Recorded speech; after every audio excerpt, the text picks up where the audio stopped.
All right, it's a cool fall day. We're out at Lagoon on a Friday night. Let's talk crowds. Join us today on the XP Project.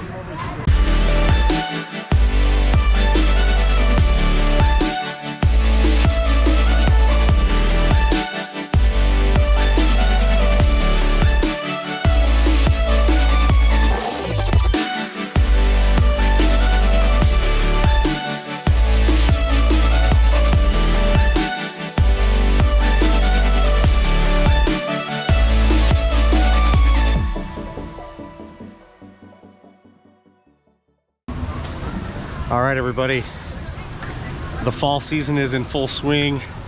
The trees up in the mountains are starting to turn orange and red. This is just perfect. It feels so good tonight. Cool night at Lagoon. Got here Friday, right at 5 o'clock, just opened. I did notice there was a little bit of a line to get in to the parking lot. It was actually backed up all the way back down by the DMV over there. I haven't seen that yet this year, but this is the first time I have seen that.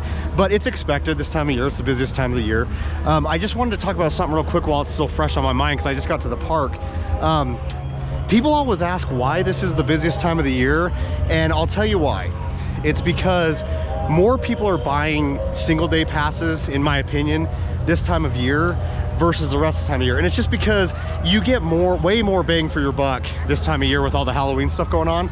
And as I'm walking in at the beginning, the lines to actually buy single day tickets was actually longer than just to get into the park. So I think that's really why you see more crowds this time of year. And it's just the funnest time to be out here, so it makes sense. All right, so I want to head straight down to Primordial because we're here. It's only been like 20 minutes since open, and I want to see what it looks like right at the beginning. My prediction is, and we're going to see here in about 3 minutes, my prediction is that it's going to just be absolutely out of control already this early. People have been telling me that the wait's been like up to 2 hours, 2.5 hours. I don't expect that to change, and most of those people that I'm talking about just a minute ago that are buying single day passes, Primordial's the thing. That's what they got to get on. They got to get on Primordial and Cannibal, and that's going to be the number one thing. Yeah, so Primordial is actually already out to extended queue. The line's going back actually past the Rocket. I'm actually kind of surprised. I actually, just being in the parking lot, I actually didn't think there was even this many people at the park yet, so it actually kind of surprises me on that one. But like I said, it's going to be like this for the rest of this year, which is only a few weeks, and then probably all of next year. This ride's just so sought after right now because the hype was built up so much. So this and Cannibal are going to be your big lines tonight. Everything else will probably actually be pretty nice. So if you don't care about those two rides, these Friday nights are going to be a great night to come out. All right, so just talking about lines, did swing over to Cannibal. So Cannibal's line is actually all the way back by the wheel already, which is actually no surprise. I'm surprised it's this busy this early already. It hasn't been like that in recent years, and it wasn't so far until about this week. Correct me if I'm wrong. I was out of town for 2 weeks, but it actually got a little bit busier faster than I thought it was going to. And again, you know, people that are coming out and buying a single day ticket, it's not cheap, and they want to be here right when it opens and stay till right when it closes. So it's not surprising me as much as I thought it was going to, but it is surprising me a little bit just because I just didn't think it was going to get that busy that fast. I'm going to head down to the other side of the park. I want to see how like Wicked and them look, just because my prediction is, because everyone's up at Primordial and Cannibal, I think that side of the park with Wicked and Colossus is going to be absolutely dead right now. Let's go check it out. So I did want to talk about the Haunted House Fast Pass system. I didn't do it on that night that I did the 6 Haunted Houses reviews because I got in here so early. I got on all those ones so fast. But I did come back the weekend after, and I did end up buying the Fast Pass because I wanted to see how it worked. So basically, the night that I did it, and it was a pretty busy night, I pretty much just walked on every single haunted house. I think maybe on one of them I waited for like 3 people in front of me, but they do prioritize that Fast Pass, and you get to walk right into a whole separate door. So I would just say, you know, while we're talking about people buying single day passes right now, if you don't get a Fast Pass, you might not get on all the haunted houses and be able to do rides at the same time because of how early the park closes, and that they don't open until 5. So I would really suggest that Fast Pass if you're a single day pass buyer for sure. The old splash pad's about ready to retire. No one's gonna be playing on that bad boy tonight because we got Primordial and Cannibal. We got all the haunted houses to do, and it is getting a little bit chillier. You know, I'll be honest, I don't know if this is something to be happy about or sad about, but Wicked just doesn't draw the crowds that it used to anymore. I mean, even on the busy nights, it's pretty easy to get on Wicked right now. I think that'll probably change by the end of the night, but I mean, it's basically been a walk-on for the last couple weeks at least, and even before I went on my trip, it was just super easy to get on. So I'm down on the other side of the park now. Colossus is basically a walk-on, Wicked's a walk-on. Spider's got a little bit of a hefty queue, but just like I said a few minutes ago up on the other side, this side of the park's just not gonna be as busy. And this is what we needed. Primordial's pulling all those crowds, and it might not pull the crowds that it's pulling today for, like, you know, 5 years down the road, but it's definitely doing what it needs to do. Watching Colossus go down right there, that's so great. It's definitely doing what it needs to. It's pulling some crowds off this side of the park because you know, right when Cannibal started, it helped pull so much away from here because Wicked, Colossus, and Spider area was brutal for a while there.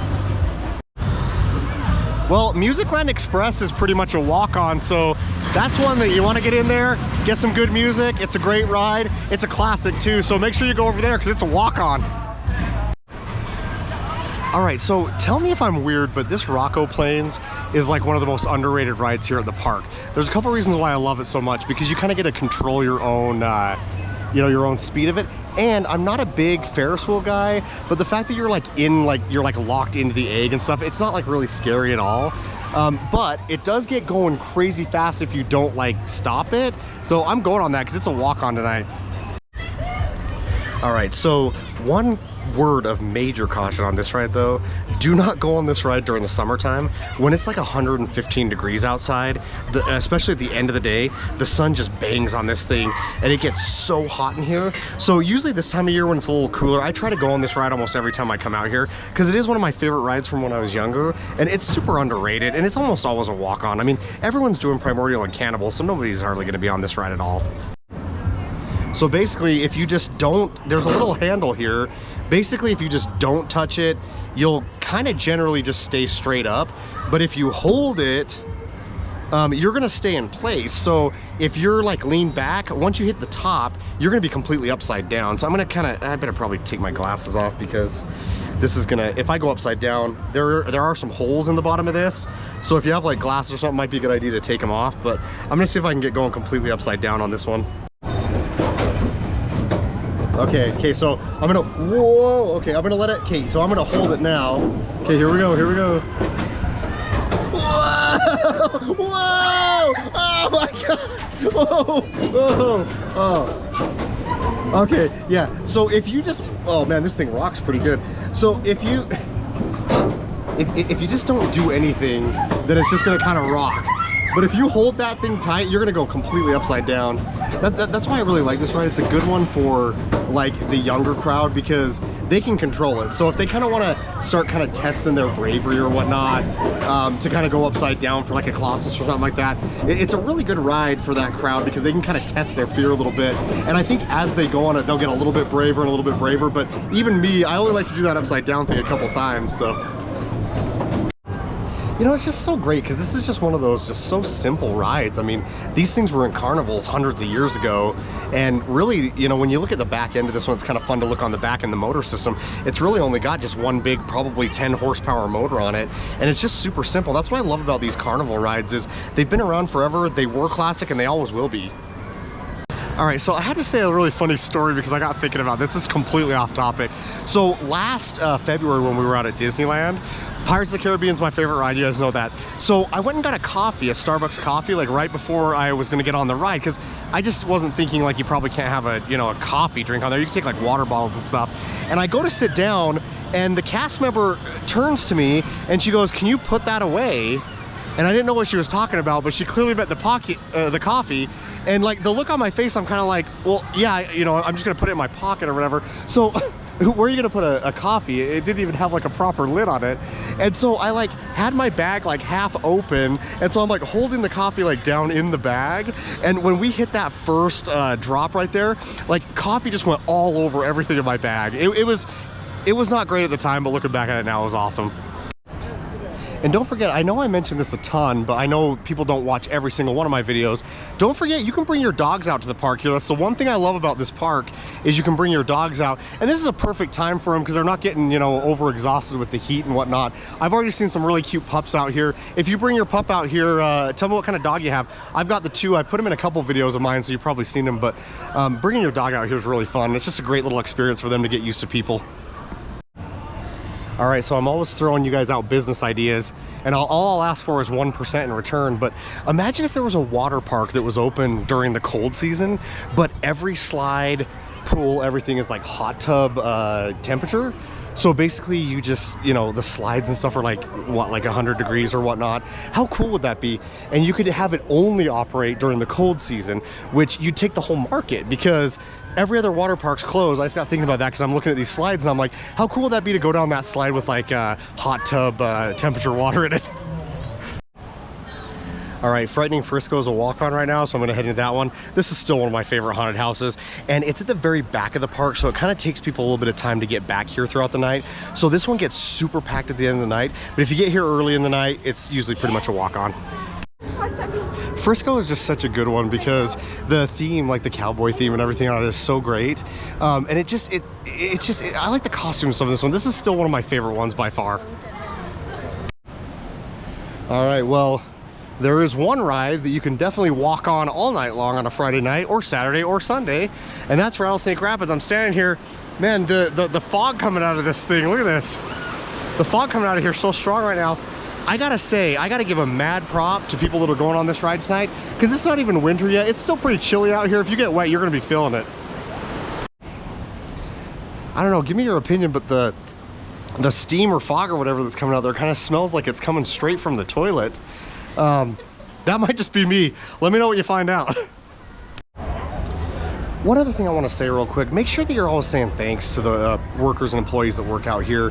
Just after being at Disneyland, that place is just so understaffed, and just a lot of people just aren't really happy to be working there. At least that's my opinion from what I saw.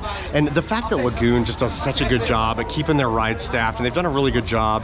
And just make sure that you're saying thank you. I mean, hardly any of the rides have gone down this year. They've done a really good job with everything. So make sure you're saying thanks to the workers that are out here, because they do a great job. All right, so my takeaway tonight, like I said, as the season's going, it's getting busier and busier, because my theory is people have passes they need to use up. They also are coming before the year ends. And the third factor is just that it's Frightmares is the best time of the year. So that's gonna bring in a ton of people. So my thoughts after this night of being out here, because it's changed a little bit, is that the south side of the park is gonna be a lot slower, just because everyone's going on Primordial and Cannibal. If you're somebody that's got a single day pass, you have to do Cannibal and Primordial because they're the big hype rides right now. So, but if you come out here quite often, go do Wicked, go do Colossus. Those rides are gonna be generally just a lot slower this time of year. So that's kind of my takeaway from tonight. All right, I wanted to just take a quick second and thank all you guys for all the follows, all the support. This is the first year of me doing this, and you can bet that I'll be back here right when the season starts back. We've only got a couple more weeks after this one, so we got this weekend and 2 more after. I am gonna be putting out content throughout the off season, some Lagoon related, some non-Lagoon related. You know, I'm gonna get some ideas from you guys, maybe of some content that I can do. But I just wanted to say a quick thanks. I appreciate it all. We had a fun time tonight. Thanks for joining us on the XP Project.